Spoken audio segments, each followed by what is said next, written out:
आज हम बात करेंगे आईवीएफ इक्सी के बारे में। तो किस पेशेंट के लिए आईवीएफ होता है और किसको इक्सी पे जाना चाहिए। इक्सी से सबसे बड़ा advantage. Subscribe to our YouTube channel and press the bell icon so that you don't miss any important updates related to infertility. नमस्कार, मेरा नाम डॉक्टर निधि सलूजा है और मैं इंदिरा आईवीएफ गुरुग्राम से बात कर रही हूँ। आज हम बात करेंगे आईवीएफ इक्सी के बारे में। आईवीएफ यानी इन विट्रो फर्टिलाइजेशन। आईवीएफ में हम वही काम करते हैं जो किसी भी महिला के ट्यूब में होता है, यानी हम महिला के एग्स बनाते हैं, उनको बॉडी से बाहर निकाल कर एक पेट्री डिश में डाल देते हैं। उसी समय हम हस्बैंड के स्पर्म्स लेते हैं और उनमें से हेल्दी स्पर्म सेलेक्ट करके उनको भी पेट्री डिश में डाल देते हैं।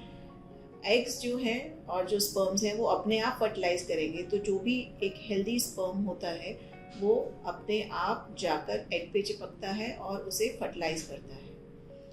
इक्सी का मतलब है इंट्रासाइटोप्लाज्मिक स्पर्म इंजेक्शन, यानी यही काम जो पेट्री डिश में अपने आप हो रहा था उसे हमने अपने हाथ से कर लिया। हमने एग को पिपेट से पकड़ लिया और उसमें जो स्पर्म होता है उसको इंजेक्ट कर दिया। इससे हम फर्टिलाइजेशन को इंश्योर करते हैं कि हमने फर्टिलाइजेशन अपने हाथ से कर दिया और एक एम्ब्रियो बना दिया। अब इन एम्ब्रियोज को लैब में बड़ा किया जाता है। तो किस पेशेंट के लिए आईवीएफ होता है और किसको इक्सी पे जाना चाहिए। यदि महिला की उम्र 35 से कम है और उनकी सारी रिपोर्ट्स अच्छी हैं, यानी उनके एग्स बहुत अच्छे हैं, उनके स्पर्म काउंट बहुत अच्छा है, सिर्फ प्रॉब्लम ट्यूब में है, तो वो आईवीएफ पे जा सकते हैं। पर इसका सबसे बड़ा डिसएडवांटेज है कि यदि फर्टिलाइजेशन नहीं हो पाई तो जो एग्स हमने फर्टिलाइजेशन के लिए रखे थे वो सब वेस्ट हो जाएंगे।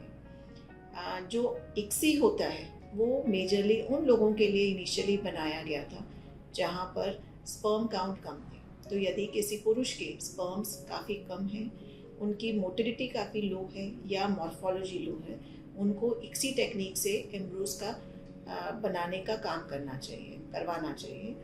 दूसरा, अगर किसी महिला के एग्स भी कम हैं, यानी उनका एएमएच कम है और उनके एग्स कम निकलते हैं, तो उनको आईवीएफ में रिस्क नहीं लेना चाहिए, क्योंकि अगर फर्टिलाइजेशन नहीं होगी तो एग्स वेस्ट हो जाएंगे। उनको इक्सी से फर्टिलाइजेशन की तरफ जाना चाहिए। यदि किसी महिला की एज 35 से ज़्यादा है या उनको पीसीओडी है, तो ऐसे पेशेंट्स में भी जो बाहर के एग का शेल होता है वो थोड़ा हार्ड होता है और उनमें फर्टिलाइजेशन फेलियर के चांसेस ज़्यादा रहते हैं, उनको भी इक्सी पे ही जाना चाहिए। और यदि किसी पेशेंट ने पहले 1-2 बार आईवीएफ कराया है और आईवीएफ फेल हो गया है, तो उनको भी रिस्क ना लेकर इक्सी टेक्निक पर ही जाना चाहिए। इक्सी से सबसे बड़ा एडवांटेज है कि हमारा फर्टिलाइजेशन फेलियर नहीं होता और एम्ब्रियो बनने के चांसेस हमेशा ज़्यादा रहते हैं। तो यदि आप आईवीएफ की तरफ जा रहे हैं तो आप अपने डॉक्टर से डिस्कस कीजिए कि आपकी रिपोर्ट्स कैसे हैं, आपको आईवीएफ पे जाना चाहिए या इक्सी पे जाना चाहिए, और जो भी आपके डॉक्टर सलाह दे उस हिसाब से ट्रीटमेंट करना चाहिए।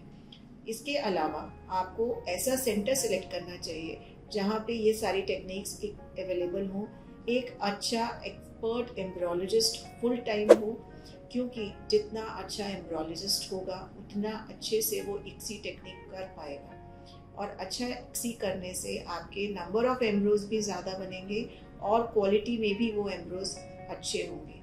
इन सब चीज़ों का अगर आप ध्यान रखते हैं तो आपको आईवीएफ इक्सी में रिजल्ट्स बेटर मिलेंगे। इसके अलावा आपको कुछ भी जानकारी चाहिए हो तो आप नीचे दिए गए नंबर पे कॉल कर सकते हो या हमसे आके मिल सकते हैं। Thank you.